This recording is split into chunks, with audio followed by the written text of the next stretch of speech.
de quelle manière tu peux avoir de l'autorité, de la valeur ou de la considération de la part des autres.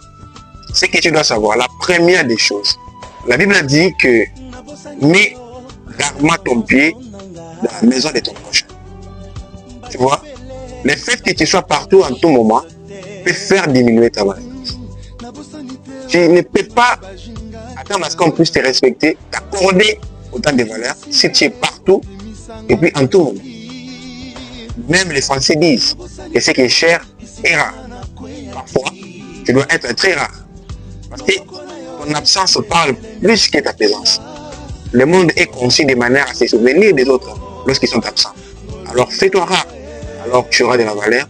Ainsi, tu pourras te faire respecter. La deuxième des choses, pour avoir de la valeur sur cette terre, tu dois être détenteur de quelque chose. Tu dois posséder quelque chose. Si ce n'est pas de l'argent, alors l'intelligence. Si ce n'est pas l'intelligence, alors la loyauté. Si tu n'as pas de loyauté, alors la fidélité. Le monde cherche les gens qui ont des atouts. Tu ne peux pas vouloir à ce qu'on puisse t'accorder de la valeur alors que toi-même, tu n'as rien apporté.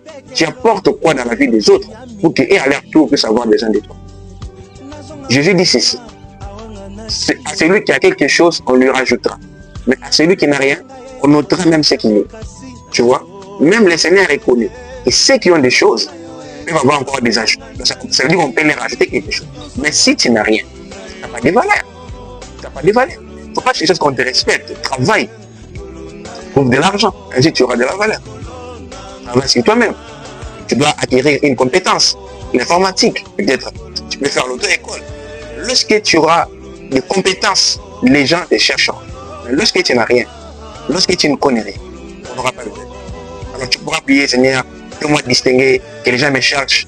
Bon, c'est bien bon de prier, mais sur le terrain, qu'est-ce que toi tu connais? Qu'est-ce que toi tu peux apporter pour que les gens puissent te chercher? Soit détenteur, ou bien soit ayant ta possession une compétence, ou même encore beaucoup d'argent. Alors on aura besoin de toi. La dernière des choses que tu dois savoir pour te faire respecter, c'est la chose que moi j'aime le plus. Tu dois réussir dans ce que toi tu fais.